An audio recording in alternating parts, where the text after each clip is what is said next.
Dans notre pour la presse, bureau communication présidentielle informé, président Michel Martelly recevoir démission Premier ministre Gary Coney matin vendredi 24 février. Pays États-Unis dit saluer G4 Énergie. Premier ministre Gary Coney était montré pendant 4 mois l'y passé. Gary Coney était consacré pour changer conditions population haïtienne. D'après les États-Unis qui dit regrette Haïti pas capable de bénéficier service Dr Coney comme Premier ministre encore. États-Unis mandé exécutif avec Parlement travaillent ensemble pour joindre un nouveau chef gouvernement pressé cap bon pour stabilité politique paysan, pour développement économique et création de travail. Pendant chercher l'autre Premier ministre de pouvoir ça doit assurer continuité dans la gouvernance et engagement dans la valeur démocratique. Les États-Unis disent souhaiter élection pour parlementaires collectivités territoriales organisées dans le mois cap vini là yo. Question Sénat République là, Fritz Carlos Le Bon dit souhaiter un chita parler qui fait prêcher en chef l'État avec président Desbranches non parlement pour désigner l'autre Premier ministre. Sénateur Fritz Carlos Le Bon, dans le micro Nixon Daverman avec Jean Fleury. On apprend que le Premier ministre est démissionné.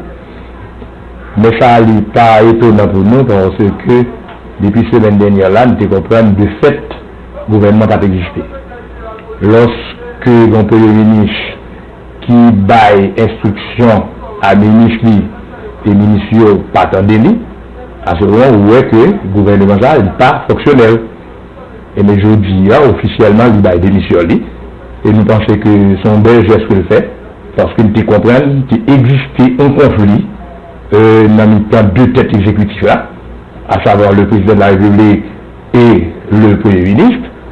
Et côté que nous, monsieur, même tout, le détaché de Premier ministre, ouais, j'étais un Premier ministre ou bien, nous avons dit, un général sans coupe. Donc, rapidement, il faut que tout ça corrigé parce que nous n'avons pas allé vers une crise, côté que nous n'avons pas bien un gouvernement, et bien, avec des missions là, et bien, il commençait, nous avons dit, réduire à ce moment, le président de la République, lui, avec le président des deux chambres, puis réunit très rapidement, pour être capable de désigner un nouveau Premier ministre. Parce que cette situation a empiré quand il y a un budget qui est pendant devant la Chambre des députés à l'époque à voter, puisque c'est un gouvernement démissionnaire qui est censé avoir.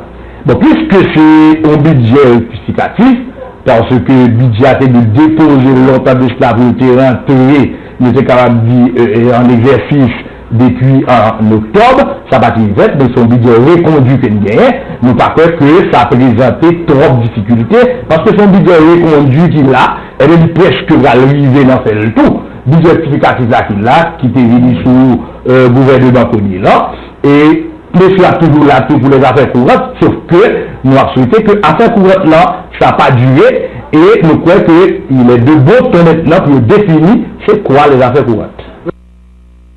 Une délégation Club Madrid pral organiser 7e mission dans le pays dans le cadre projet leadership global pour reconstruction Haïti. Délégation Saguenadol, ancien président bolivien Jorge Fernando Quiroga, ancien chef d'État Costa Rica José María Figueres, avec secrétaire général adjoint Club Madrid là, Maria Elena Aguero. L'initiative Club Madrid a réalisée grâce au financement Union européenne qui était accompagné l'idée haïtienne pendant environ 20 mois après le tremblement de terre 12 janvier 2010. Club Madrid dit a continué à engager en faveur Haïti pendant la mettait un service paysan, expérience avec leadership Mamlio. Il offre nation en soutien dans les affaires politiques, sociales et économiques. Commission contrôle budgétaire Parlement européen dressé bilan évaluation aide humanitaire à Haïti avec aide pour reconstruction depuis le tremblement de terre 12 janvier. 6 parlementaires européens qui font visite 2 jours par site dit au satisfait pour façon l'argent Union européenne géré. Il y a une possibilité si tu as parlé avec dirigeants politiques, parlementaires, responsables gestion l'argent, représentants ONG, institutions internationales avec Nations Unies. Dans le vidéo suivant extrait dans le micro Gina Louis avec Laurent Dali Jean-Jacques. Depuis 2010, l'Union européenne est le plus grand donateur des fonds pour le Haïti. Nous sommes tous membres du contrôle budgétaire et normalement nous sommes ceux que personne n'aime vraiment. parce que notre devoir, c'est de regarder ce qui se passe sur place avec l'argent de nos contribuables. On a une importante aide humanitaire faite à Haïti. 2010, 122 millions d'euros. 2011, 35 millions d'euros. Et ça a été dépensé, cette aide humanitaire, à 52% à travers les organisations non gouvernementales, 30% à travers les organisations des Nations Unies et 15% à travers la Croix-Rouge. Nous croyons que beaucoup a été fait, mais aussi on a vu que les Haïtiens ont leur vue à eux sur ce qui a été fait et ce qui se passe. Alors nous déplorons que les Haïtiens ne se sentent pas respectés dans cette manière de dépenser les fonds.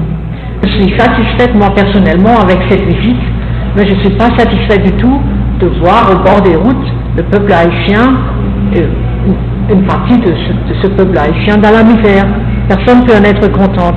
C'est pour ça qu'on doit maintenant mettre sous pression tout le monde, que ça change dès que possible et qu'il y a les revenus, qu'il y a le job, qu'il y a l'économie qui prend la relance.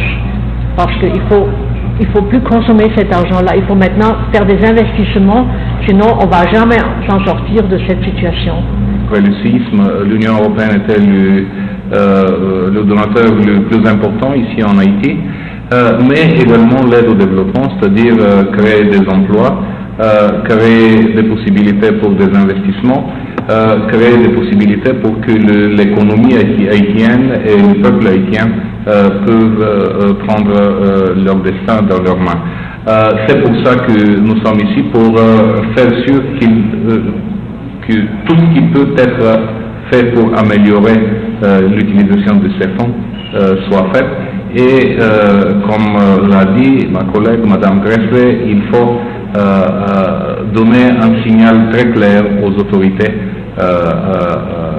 en Haïti qu'il faut travailler ensemble, qu'il faut trouver pas seulement l'argent mais également la capacité et l'administration adéquate et le contrôle et la transparence pour que ces fonds puissent venir au peuple haïtien.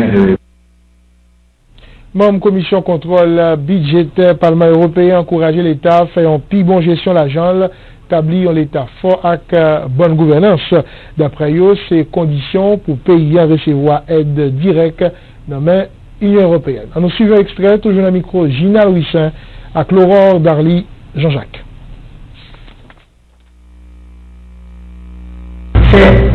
Nous sommes venus pour évaluer si l'aide ne peut pas être donnée par le gouvernement haïtien. C'est un débat qui dure depuis au Parlement européen. Ce débat est de savoir est-ce qu'on va pour le projet, c'est-à-dire à travers les NGO, est-ce qu'on va par l'aide budgétaire, c'est-à-dire ça, c'est l'aide donnée au gouvernement et le gouvernement le dépense. Il faut que le gouvernement fasse ses devoirs et le gouvernement doit bouger. Pas question que nous, on ne peut pas retracer l'argent où est allé. Et là, on a très bien noté le Fonds monétaire international qui a dit très clairement pour le moment, on ne peut pas vous conseiller de faire ça. Mais de toute manière, il faut des réformes macroéconomiques, il faut aussi améliorer la sustainability, il faut améliorer la gouvernance de ce pays. Et là, c'est très clair pour nous qu'on doit faire beaucoup et qu'on doit soutenir le gouvernement. Mais le gouvernement doit aussi montrer qu'il est prêt à aller dans cette direction avec nous. Nous sommes prêts à lutter dans le Parlement européen à travers les différents groupes politiques pour faire plus d'aide budgétaire, et c'est ce que la Commission européenne propose depuis, et c'est le Parlement qui a été toujours très réticent, parce qu'après l'argent est parti, et pour quel but? Si vous êtes sûr que la situation va s'améliorer, alors ça c'est autre chose, mais cette assurance ne nous a pas vraiment communiqué. Toutes les trois étapes, planification, dépense et contrôle, le parlementaire haïtien nous ont dit qu'ils n'ont rien à dire, et c'est absolument inadmissible. C'est pour ça que ce qu'on a vu, et donc ça c'est une situation très très grave. Nous avons entendu la volonté aussi à travers les différentes organisations non gouvernementales haïtiennes, et ça nous a beaucoup touchés, qui veulent que le gouvernement soit vraiment celui qui dépense cet argent-là, et on le croit que c'est tout à fait ce qu'il faut avoir. C'est normal, il faut fortifier les institutions de l'État, mais il faut aussi être sûr que le reste du devoir est là, il faut la transparence sur cet argent-là. Archevêque métropolitain Port-au-Prince, Monseigneur Guy Boula, dans l'occasion tant carême, rappelé toute père, religieux, fidèle, toute femme et garçon dans l'archidiocèse de Port-au-Prince. Carême, c'est un programme la vie personnelle qui vient dans la prière, jeûne avec la charité. Prélat dénoncé moun qui fait vol, baïmenti, ti moun qui livre une activité sexuelle. D'après Monseigneur Poula, tant carême ça, mandé pour retourner, joindre bon Dieu la vie, et puis quitter tout péché. Du conseiller parent et éducateur, montrer Timounio, chemin évangélique et moral. La prière, jeûne et l'aumône, c'est 3 fondements carême, côté frère et rencontré avec bon Dieu. Nous annonçons la gratuite commission affaires étrangères de la Chambre basse, qui a parlé jeudi avec chancelier Laurent Lamotte et puis ministre haïtien qui a vécu le bord Daniel Supplice. Discussion de chita sur perspective ministère Sayo, participation Haïti dans sommet Alba, fonctionnement consulat, nouvelle orientation diplomatie haïtienne avec l'autre sujet important. Précision, président commission député Guy Gérard Georges, dans le micro Nixon Daverman avec Jean Fleury. On a suivi ensemble. Nous demandons que nous avons une méthodologie de travail avec eux pour que l'information, ce n'est pas dans la radio, nous des décisions, mais c'est des informations que nous-mêmes, nous chita, travaillons ensemble avec. Donc l'approche que nous avons fait, nous faisons évaluation de ministériaux pendant 4 derniers mois. Nous parlons tout de décisions que Haïti apprend. Par exemple, nous connaissons que tu as gagné. On peut parler qui va être sous position Haïti dans Alba. Nous parlons de OUATOU, qui c'est l'Union africaine, côté Haïti fait demande pour venir membre associé. Et puis nous parlons de fonctionnement, ambassade, consulat, nous connaissons que il y a des gens qui ont retiré, il y a des gens qui ont mis. Haïtiens qui vivent l'autre boyo. Donc, qui gens, ministère haïtien vivant à l'étranger à PDO, problème que nous gagnons, que ce soit au niveau de Cuba avec étudiants, ou bien au niveau de Saint-Domingue, côté que nous gagnons un peu le monde qui gagne problème d'identification, etc. Donc, tout ça a été au menu, et parce que c'était une très belle rencontre, mais comme on dit, nous finissons la rencontre là, côté que nous prenons décision, mensuellement, nous avons rencontré les ministres au niveau de commission. Premièrement, nous avons le ministre des Affaires étrangères qui donne une explication très large sur nouvelle orientation que nous sommes capables de dire diplomatie haïtienne prend.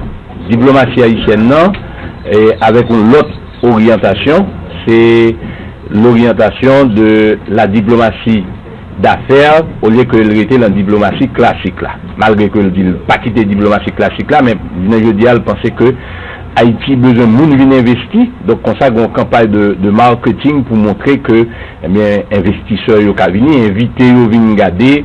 Donc nous fait des approches avec elle et nous pensons que les réponses l'été ba yo était très plausible. Nous parlons tout des affaires Alba, côté que le ministre dit clairement, nous étions avec la même position, nous étions comme membres observateurs, et contrairement à Jean-Yoté annoncé dans l'Union africaine, comme membre intégral, mais il dit c'est membre associé. Donc ça va le permettre que nous sommes capables de bénéficier en pile bagaille, l'échange, que ce soit culturel ou bien commercial, avec les pays africains. Ministre des Affaires étrangères Laurent Lamotte exprimé satisfaction après Chita parlé ça, d'après chancelier haïtien rencontre ça, permettre de partager l'idée pour renforcer des pouvoirs. Chancelier Laurent Lamotte, toujours dans le micro Nixon Daverman, avec Jean Fleury pour détail. Pour une séance de travail sous perspective et ministère des Affaires étrangères là, donc nous avons très bon rencontre. Donc, je remercie tout le monde de la commission là et nous décidons pour nous faire une rencontre comme ça. Chaque mois, nous avons un déjeuner d'affaires et de discussions, d'échanges qui pourraient permettre de renforcer justement les relations entre le ministère des Affaires étrangères là et la commission des Affaires étrangères là. Donc, je pense que ce sont très bonnes initiatives Et plusieurs thèmes, tout thème et coopération, tout thème développement, tout thème et consulat nous, consulat honoraire et Union africaine, tout, enfin différents thèmes. Le journal là opéra aussi avec un gouvernement qui paraît pour inaugurer le projet 400% dans zones orangées. C'est un projet qui est visé à construire 400 cailles pendant 100 jours. Pourquoi il est là? Ce dernier arrangement est fait pour remettre cailles. Il y a plusieurs familles. Précision ingénieur consultant dans FAES, Patrick Anglade, à quelques citoyens dans la zone. On nous suit ça. Nous avons tous les services de base qui voirie, électricité, eau. Nous avons, en plus de ça, des espaces pour le commerce. Petits ou grands commerçants ont des espaces ici pour développer business. Parce que la communauté là qui a développé, parce que 400 cailles, à raison de 6 personnes, ça fait 2400 personnes qui ont 400 cailles là. Plus, partie village qui était construit avant, qui a 1200 logements, donc ça, gros communauté. Maintenant, en plus de ça, nous avons des espaces pour jeux, places publiques, de manière que les gens qui vivent dans la zone, les sentent un espace urbain, un espace organisé, tous les services de proximité là, tels que police, bientôt, il y a des dispensaires, il y a un qui là, mais un qui est géré par Médecins Sans Frontières, qui est capable d'agrandir, améliorer, il y a des espaces pour marcher. Donc, c'est un espace complètement urbanisé que nous offrons dans le projet 400%. C'est une belle initiative pour le président venir faire caille. Ça, pour mon combattant depuis bien des temps, le gouvernement qui est là déjà, il va jamais ça pour le faire. Donc, dans l'espace un an, nous voyons qui ça président Matéli a fait. Donc, nous-mêmes jeunes qui sont dans le village là, ce n'est pas seulement ouais belle caille pour venir faire bien que caille là sont bon bagaille, c'est vrai, son bagaille normal. Donc nous-mêmes qui ça nous besoin infrastructure. Mais nous-mêmes dans la zone là, ça veut dire au niveau de la Renaissance, nous très apprécier le courage du président par rapport à côté que non seulement il était passé avec monde qui vivent en Haïti, non seulement tout, il est passé avec nous ici à attaquer peuple. Mais par contre, bon ici a toujours des ONG, des organisations, des instances comme ça, l'État est qu'on vient dans la zone là tout, mais pas de jambes, c'est qu'on fait l'école, il n'y a pas de bagages pour nous dans la zone là. Mais par contre, le président Matéli nous est sous route, ça veut dire nous est sous route changement. Nous venons à bout